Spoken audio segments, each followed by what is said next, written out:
तो दोस्तों आज हम फिर से आपके लिए लेकर आए हैं देश दुनिया की सभी ताजा बड़ी खबरें। फटाफट एक एक कर विस्तार से आज आपको बताएंगे, तो वीडियो को अंत तक जरूर देखें। दोस्तों वीडियो बनाने में हमें काफी मेहनत लगी है, तो वीडियो को दिल से लाइक कर दीजिए। दोस्तों पहली खबर में आपको बता दें कि हरियाणा के पानीपत में बीजेपी नेता ने तोड़ा मुसलमानों का मजार। वीडियो वायरल होने के बाद मुसलमानों ने बीजेपी से गिरफ्तारी की कर दी है मांग, मोदी अमित शाह को झटका। वहीं आपको बताएंगे दोस्तों की उत्तर प्रदेश में कड़ी सुरक्षा के बीच ज्ञानव्यापी मस्जिद परिसर का सर्वे हुआ पूरा। कल भी सर्वे रहेगा जारी। सर्वे टीम को कुछ भी नहीं हुआ हासिल, हिंदू संगठनों को लग सकता है बड़ा झटका।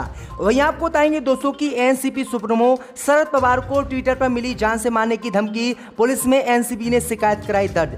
वहीं आपको बताएंगे दोस्तों की मदरसों में राष्ट्रगान अनिवार्य करने के बाद अब योगी आदित्यनाथ ने मठ और मंदिरों को जमीन देने का उत्तर प्रदेश में किया ऐलान, मुसलमानों ने किया विरोध। वहीं आपको बताएंगे दोस्तों की दिल्ली में बीजेपी को लगने वाला है बड़ा झटका। दिल्ली में बीजेपी अध्यक्ष आदेश गुप्ता के घर पर बुलडोजर चलाएगी आम आदमी पार्टी, दिया अल्टीमेट मोदी की बड़ी मुश्किलें। वहीं आपको बताएंगे दोस्तों कि भारत में बढ़ती गेहूं पर महंगाई को लेकर मोदी सरकार ने गेहूं के निर्यात पर लगाया प्रतिबंध, अब काफी सस्ता देश में होगा गेहूं। वहीं आपको बताएंगे दोस्तों कि ज्ञानव्यापी मस्जिद केस पर बोले असुद्दीन ओवैसी, बोले आज मैं कहूं कि पीएम आवास के नीचे है मस्जिद तो कोर्ट मानेगा और कल को पीएम आवास के नीचे कराएगा खुदाई, बिल्कुल कोर्ट दे रहा है गलत फैसला। तो दोस्तों सभी खबरों को आपको एक एक कर बताने वाले हैं। वीडियो को लाइक कर चैनल को सब्सक्राइब कर दें और हमें कमेंट में बताएं कि आप किस जिले किस राज्य से हमारी खबरों को देख रहे हैं। इसी बीच पर तो दोस्तों अगली खबर की ओर, तो हरियाणा के पानीपत में बीजेपी नेता बलविंदर सिंह ने तोड़ी मुसलमानों की मजार। मुसलमानों ने भाजपा से गिरफ्तारी की है मांग, मोदी अमित शाह को झटका। जय दोस्तों आपको बता दें कि हरियाणा के पानीपत जिले में बीजेपी नेता बलविंदर सिंह आर्य ने मजार को तोड़ दिया है। वहीं आपको बता दें कि इसका वीडियो वायरल होने के बाद अब इस बीजेपी नेता की गिरफ्तारी की हरियाणा में मुसलमानों ने मांग की है, जिसके बाद मोदी अमित शाह की मुश्किलें बढ़ गई हैं। दरअसल आपको बता दें कि बीजेपी नेता पर आरोप है कि बीजेपी नेता बलविंदर आर्य ने पीर मुक्त और मजार मुक्त पानीपत के नाम से बीते दिनों मिशन चलाया था, जिसके चलते वह सड़क किनारे बने मजारों को तोड़वा रहा है और खुद भी तोड़ रहा है। बताया जा रहा है कि बलविंदर आर्य ने अब तक कई मजारों को हरियाणा के पानीपत और सोनीपत में तोड़ दिया है और खुद तोड़वा चुका है।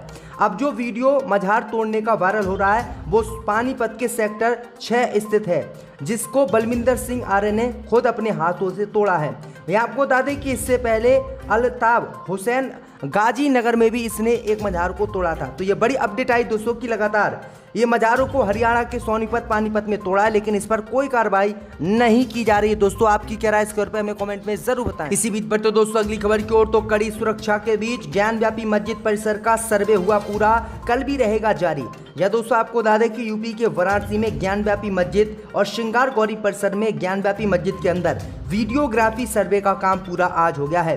कल भी यह सर्वे किया जाएगा। सर्वे के दौरान तहखाने में 5 कमरे मस्जिद में मिले हैं, सभी कमरों की वीडियोग्राफी की गई है। सर्वे के दौरान सांप निकलने से हड़कंप मच गया, तो वहीं कमरों से प्राचीन शैली के शिलापट मिले हैं। शांतिपूर्ण तरीके से सर्वे का काम आज पूरा हो गया है। मौके पर पुलिस कमिश्नर और डीएम मौजूद रहे। बता दें कि प्रशासन ने ज्ञानव्यापी मस्जिद के 500 मीटर के दायरे में सभी दुकानों को बंद करा दिया। इलाके में आने वाले हर किसी पर पैनी नजर रखी। काशी विश्वनाथ मंदिर से पहले करीब 800 मीटर की दूरी पर थाना चौक के पास सभी लोगों को रोक दिया गया। यहाँ भारी संख्या में पुलिस फोर्स तैनात है। वाराणसी कोर्ट ने किसी भी हालात में सर्वे की कार्रवाई न रोकने के निर्देश दिए हैं। अगर कोई बाधा उत्पन्न करता है तो उसके खिलाफ सख्त कार्रवाई की जाएगी। वहीं वाराणसी कोर्ट ने मस्जिद के चप्पे चप्पे की वीडियोग्राफी करने के आदेश दिए हैं। तो ये बड़ी अपडेट आ रही दोस्तों।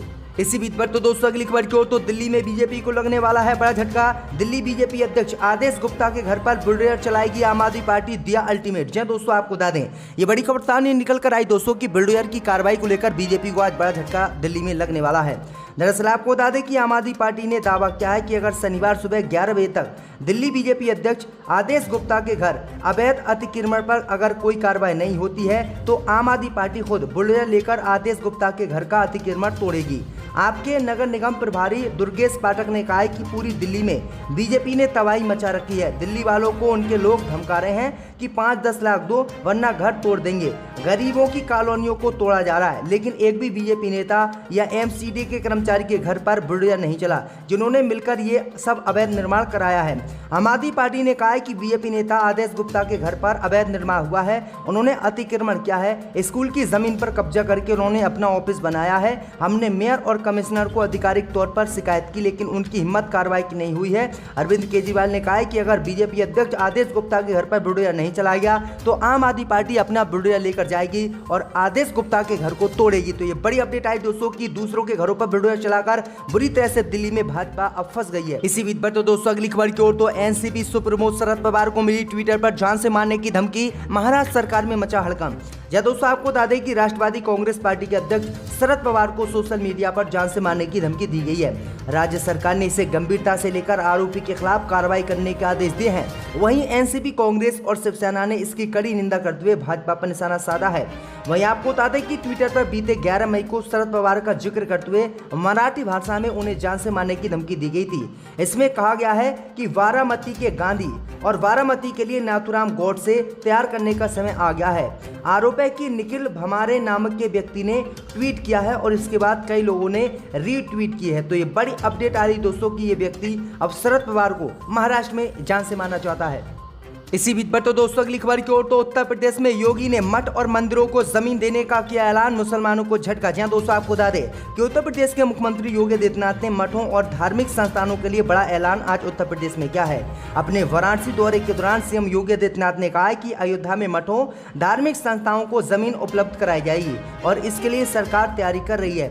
योगी आदित्यनाथ ने कहा कि भगवान श्री राम की नगर अयोध्या में भगवान राम की पूजा के दौरान मठों से जुड़े श्रद्धालुओं के ठहरने और खाने की बेहतर व्यवस्था होगी।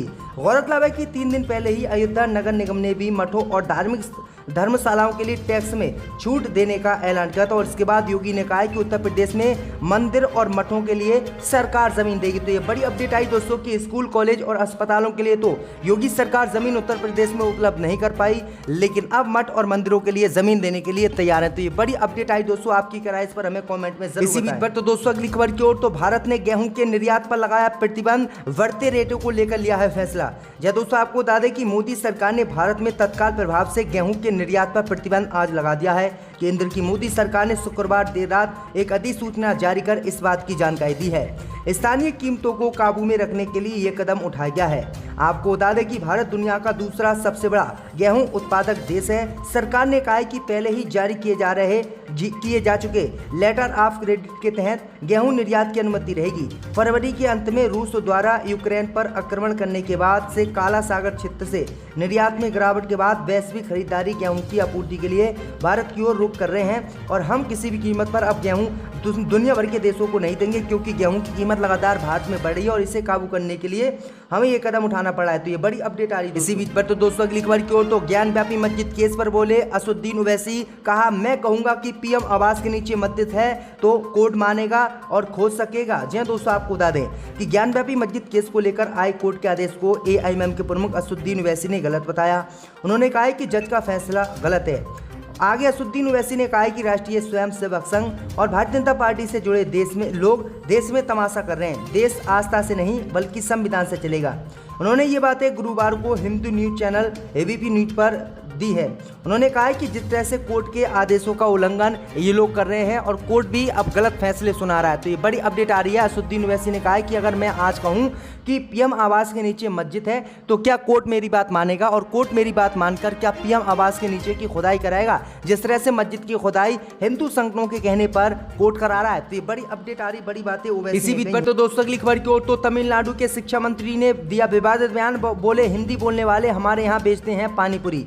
जय दोस्तों आपको बता दें कि तमिलनाडु के उच्च शिक्षा मंत्री पॉन मुडी ने हिंदी भाषा को लेकर एक विवादित बयान दिया है। उन्होंने कहा है कि एक भाषा के रूप में हिंदी की तुलना में अंग्रेजी अधिक मूल्यवान है। दावा क्या है कि हिंदी बोलने वाले तो पानीपुरी हमारे यहाँ पर बेच रहे हैं। हिंदी को वैकल्पिक होना ना ही चाहिए और ना ही इसे अनिवार्य हम करेंगे।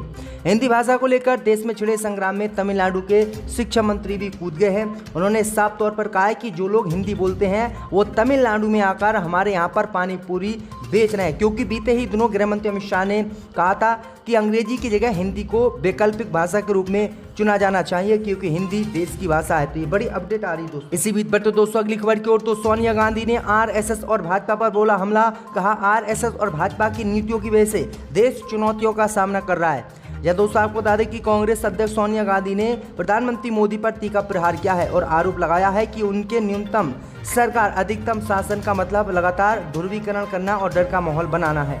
उन्होंने कांग्रेस के नव संकल्प चिंतन शिविर की शुरुआत के मौके पर पार्टी में बड़े सुधार की बात की और नेताओं का आह्वान किया कि वे विशाल सामूहिक प्रयासों के जरिए पार्टी में नई जान फूंकें, क्योंकि अब पार्टी का कर्ज उतारने का समय आ गया है। उनके संबोधन के बाद कांग्रेस के चिंतन शिविर की शुरुआत हुई। सोनिया गांधी ने कहा कि चिंतन शिविर में हमें ये अवसर देता है कि हम देश के सामने खड़ी उन चुनौतियों पर चर्चा करें जो भाजपा और राष्ट्रीय स्वयंसेवक संघ द्वारा पैदा की गई हैं। उन्होंने कहा कि इस शिविर में राष्ट्रीय मुद्दों और संगठन पर बोल्ड चिंतन होगा। दरअसल आपको बता दें, ये बड़ी बातें कही हैं। आप देखते हैं कांग्रेस पार्टी लोकसभा चुनाव जीतती है या फिर नहीं। एमपी ने यहां पर